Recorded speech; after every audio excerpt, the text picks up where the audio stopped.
ಕೀರ್ತಿ ದಕ್ಷಿಣ ಭಾರತದ ಕರ್ನಾಟಕದ ಅಲ್ಲ ಮಹಾರಾಷ್ಟ್ರದ ಪಂಢರಪುರದಲ್ಲಿ ಅವತಾರ ಮಾಡಿ ಕರ್ನಾಟಕದಲ್ಲಿ ದೀಕ್ಷಾ ತೆಗೆದುಕೊಂಡು ಭೀಮಾ ನದಿಯ ತೀರದಲ್ಲಿ ದೀಕ್ಷಾ ತೆಗೆದುಕೊಂಡು ಇಡೀ ಭಾರತವನ್ನು ಜಾಲಾಡ್ತಾರೆ ಅಂತಂದರೆ ಕಾಶ್ಮೀರದಿಂದ ಕನ್ಯಾಕುಮಾರಿಯವರೆಗೆ ಅವರು ವಿಜಯ ಪಟತತಿ ಎಲ್ಲ ಕಡೆಗೂ ಜಯತಿ, ಎಲ್ಲ ಕಡೆಗೂ ಜಯ, ಜಯಾದಿಗೆ ಜಯವಾಗಲಿ ಅಂತ ಒಂದೇ ಘೋಷ, ಜಯಾದಿಗೆ ಜಯವಾಗಲಿ ಅಂತ ಒಂದೇ ಒಂದು ಘೋಷ ಈ ಸಮಗ್ರ ಭಾರತದಲ್ಲಿ ಅದು ನಿನಾದ ಆಗಿತ್ತು.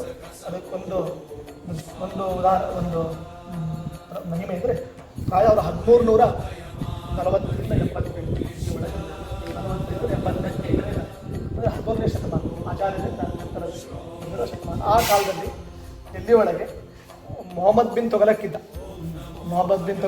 ನಾಸಿರುದ್ದೀನ್ ತುಘಲಕ್, ಫಿರೋಜ್ ಶಾ ತುಘಲಕ್, ಇದೆಲ್ಲ ತುಘಲಕ್ ಸರ್ಕಾರ. ಮೊಹಮ್ಮದ್ ಬಿನ್ ತುಘಲಕ್ ಸರ್ಕಾರ ನಿಮ್ಗೆ ಗೊತ್ತು, ಏನಾದರೂ ಅವ್ಯವಸ್ಥೆ ಆದರೆ ಕರ್ನಾಟಕದಲ್ಲಿ ತುಘಲಕ್ ಸರ್ಕಾರ ಬಂದಿದೆ ಅಂತ ಹೇಳ್ತಾರೆ. ಈ ತುಘಲಕ್ ಸರ್ಕಾರ ಅದು ಆ ಟೈಮ್. ಆವಾಗ ಮಗನಿಗೆ ಪ್ರಾಣ ಹೋಗುವಂತಾಗಿ ಹಿಂದೂಗಳ ಮೇಲೆ ಆಕ್ರಮಣ. ಪಕ್ಕದಲ್ಲೇ ಗಂಗಾ ನದಿಯ ತೀರದಲ್ಲಿ ಟೀಕಾಚಾರ್ಯರು ಬಂದಿದ್ದಾರೆ ಎಂಬ ಸುದ್ದಿ ಹೋಯಿತು ರಾಜನಿಗೆ.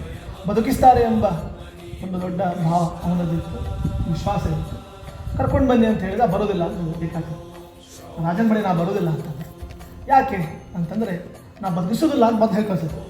ಯಾಕೆ? ಅವನು ಹಿಂದೂಗಳ ಮೇಲೆ ಆಕ್ರಮಣ ಮಾಡ್ತಾ ಇದ್ದಾನೆ, ಹಿಂದೂಗಳ ರಕ್ತ ಹರಿತಾ ಇದೆ, ಗೋ ರಕ್ತ ಹರಿತಾ ಇದೆ. ಅದು ನಿಂತಿಲ್ಲ ಅಂದರೆ ಅವನ ಮಗನನ್ನು ಬದುಕಿಸ್ಲಿಕ್ಕೂ ಸಾಧ್ಯ ಇಲ್ಲ ಅಂತ ಹೇಳಿ ಕಳಿಸ್ತಾರೆ ವಾಪಸ್.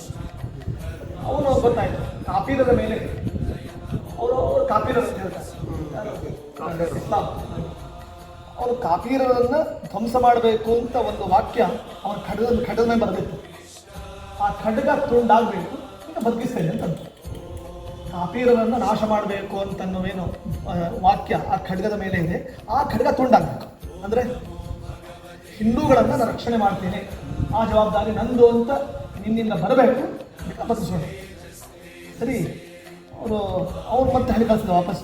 ಅಲ್ಲ, ಟೀಕಾಚಾರ್ಯ ಬರಬೇಕು, ಜಯತೀರ್ಥರೇ ಬರಬೇಕು, ಬರೋದಿಲ್ಲ ಅಂತ. ಇಲ್ಲ, ನಾವು ಹೇಳಿ ಕಳಿಸಿದ ಮತ್ತೆ. ಇಲ್ಲ, ನಾನು ಕಾಪೀರರನ್ನು ರಕ್ಷಣೆ ಮಾಡೋ ಜವಾಬ್ದಾರಿ ನಂದು ಅಂತ ಕಳಿಸಿದ. ಹೇಳಿ ಕಳಿಸಿದ ಸೀದಾ. ಇಲ್ಲ, ಅವನು ಹೇಳಿದ್ದಾನೆ, ರಾಜ ಹೇಳಿದ್ದಾನೆ, ಸುಲ್ತಾನ ಹೇಳಿದ್ದಾನೆ, ಹಿಂದೂಗಳ ರಕ್ತವನ್ನು ಹರಿಸೋದನ್ನು ನಿಲ್ಲಿಸ್ತಾನೆ ಅಂತ ಹೇಳಿ. ಈಗ ಜಯತೀರ್ಥರು ಏನು ಮಾಡಿದ್ರು, ಶ್ರೀರಾಮಚಂದ್ರ ದೇವರ ಗಂಧ ಇದೇ ರಾಮದೇವರು. ಈಗಿನ ಸ್ವಾಮಿಗಳು ಪೂಜೆ ಮಾಡ್ತಾನೆ ಉತ್ತರಾದಿ ಮಠದಲ್ಲಿ, ಇದೇ ರಾಮದೇವರು. ಇನ್ನೇನು ರಾಮದೇವರು ಇದ್ದಾರೆ ಎಲ್ಲ ಇಟ್ಬಿಡಿ. ಉತ್ತರಾದಿ ಮಠದ ರಾಮದೇವರು, ಎಲ್ಲಿನ ರಾಮದೇವರು ಇದ್ದಾರೆ ಎಲ್ಲ ಇಟ್ಬಿಡಿ. ವಿಶೇಷವಾಗಿ ಈ ರಾಮದೇವರು, ಮೂಲ ರಾಮದೇವರು, ದಿಗ್ವಿಜಯ ರಾಮದೇವರ ಶ್ರೀಗಂಧವನ್ನು, ಚಂದನವನ್ನು, ತುಳಸಿಯನ್ನು, ತೀರ್ಥವನ್ನು ತೆಗೆದುಕೊಂಡು ಹೋಗುವಂತ ಹೇಳಿ ಕಳಿಸ್ತಾನೆ. ತಗೊಂಡು ಬರ್ತಾನೆ ಸುಲ್ತಾನ ಮಗನಿಗೆ. ಸುಲ್ತಾನ ಕೊಡ್ತಾನೆ. ಕೊಟ್ಟದ್ದೇ ತಡ, ಪ್ರಾಣ ಪಕ್ಷಿ ಹಾರಿ ಹೋಗುವ ಮಗ ಇವತ್ತು ಆರಾಮಾಗಿ ಬದುಕ್ತಾನೆ. ಈ ಕಡೆ ಅವನ ಮಗ ಬದುಕ್ತಾನೆ, ಈ ಕಡೆ ಹಿಂದೂಗಳ ರಕ್ಷಣೆ ಸ್ವಲ್ಪ ಪ್ರಮಾಣದಲ್ಲಿ, ಎಷ್ಟೋ ಪ್ರಮಾಣದಲ್ಲಿ ಆಗ್ತದೆ. ಹೀಗಾಗಿ ಪ್ರಾಯ ಆಚಾರ್ಯರ ನಂತರದಲ್ಲಿ ಇವತ್ತು ಹಿಂದೂ ಧರ್ಮವನ್ನು ಸಂರಕ್ಷಣೆ ಮಾಡಿದಂತಹ ದೊಡ್ಡ ಕೀರ್ತಿ ನಮ್ಮ ಟೀಕಾಚಾರ್ಯರಿಗೆ. ಕೇವಲ ಅವರು ವೇದಾಂತ ಗ್ರಂಥಗಳ ವಿಜಯ ಮಾತ್ರ ಅಲ್ಲ, ಹಿಂದೂ ವಿಜಯವೂ ಕೂಡ ಅವರಿಂದವಾಗಿದೆ. ಆದ್ದರಿಂದ ಹೆಸರಿಗೆ ತಕ್ಕಂತೆ ಅವರು ಶ್ರೀ ಜಯತೀರ್ಥರು ಎಂಬ ಭಾವ, ಎಂಬ ಹೆಸರು ಅವರದ್ದು ಸಾರ್ಥಕವಾಗಿದೆ. ಅದನ್ನು ನಾವು ತಿಳ್ಕೊಳ್ಬೇಕು. ಈ ವಿಷಯ ಯಾರು ಹೇಳುವುದಿಲ್ಲ. ಇದು ಗರ್ಭ ಆಗಿದೆ, ಗರ್ಭಗತವಾಗಿದೆ, ಮುಚ್ಚಿ ಹೋಗಿದೆ. ಯಾಕೆ ಅಂತಂದರೆ ಈ ವಿಷಯ ಹೊರಗೆ ಹಾಕಿಬಿಟ್ರೆ ಎಲ್ಲಿ ಟೀಕಾಚಾರ್ಯರು ಮತ್ತೆ ಹಿಂದೂಗಳು ಅವರ ಆ ಯತಿಶ್ರೇಷ್ಠರ ಕೀರ್ತಿ ಪತಾಕೆ ಎಲ್ಲ ಕಡೆಗೆ ಹಾರಿಬಿಟ್ಟು ನಮ್ಮ ಮತ, ನಮ್ಮ ಧರ್ಮ ಎಲ್ಲಿ ಕುಗ್ಗಿ ಹೋಗ್ತದೆ ಎಂಬ ಭಯ. ಆ ಭಯದಿಂದ ಈ ಕಥೆಯನ್ನೇ ಮುಚ್ಚಿ ಹಾಕಿಬಿಟ್ಟು, ಹೇಗೆ ವಾರಾಣಸಿಯಲ್ಲಿ, ಹೇಗೆ ಅಯೋಧ್ಯದಲ್ಲಿ ಹಿಂದೂ ದೇವಾಲಯಗಳು ಹೇಗೆ ಮಣ್ಣಾಗಿದ್ದು, ಭೂಗರ್ಭವಾಗಿದ್ದು, ಅದರಂತೆ ಆ ಭೂಗರ್ಭದಲ್ಲಿ ಇದು ಒಂದು ಕಥೆ, ಟೀಕಾಚಾರ್ಯರ ಕಥೆ. ಆದ್ದರಿಂದ ಇಂತಹ ಕಥೆಗಳು ತುಂಬ ಇವೆ. ಟೀಕಾಚಾರ್ಯರ ಬಗ್ಗೆ ತುಂಬ ಕಥೆಗಳಿವೆ. ಒಂದು ಹೇಳಿದೆ, ನಾನು ಯಾಕೆ ಹೇಳಿದೆ ಅಂದರೆ, ಅಯೋಧ್ಯೆಯನ್ನು ಶ್ರೀರಾಮಚಂದ್ರ ದೇವರು ಪರಿಪಾಲನೆ ಮಾಡಿದಂತಹ ಭೂಮಿ ಇದು. ಇಂತಹ ಪವಿತ್ರವಾದ ಭೂಮಿಯಲ್ಲಿ ಜಯಾರ್ಯರು ಹಿಂದೂ ಧರ್ಮ ಸಂಸ್ಥಾಪಕರು, ಹಿಂದೂ ಧರ್ಮ ರಕ್ಷಕರು ಅಂತ ಹೇಳಿಬಿಟ್ರೆ ಆಚಾರ್ಯರಿಗೂ ಪ್ರೀತಿ ಆಗ್ತದೆ, ಮತ್ತು ಟೀಕಾಚಾರ್ಯರಿಗೂ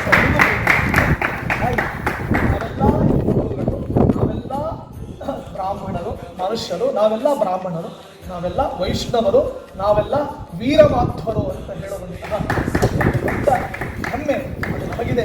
ಇದು ಯಾರಿಂದ ಇದೆ ಅಂತಂದ್ರೆ ಟೀಕಾಚಾರ್ಯರಿಂದ ಇದೆ. ಅಂತಹ ಟೀಕಾಚಾರ್ಯರು ಎಲ್ಲ ಕಡೆಗೂ ಇದ್ದಾರೆ. ಸುಧಾದಲ್ಲಿ ಇದ್ದಾರೆ, ಹಿಂದುತ್ವದಲ್ಲಿ ಇದ್ದಾರೆ, ಆಚಾರ್ಯರ ಶಾಸ್ತ್ರದಲ್ಲಿದ್ದಾರೆ.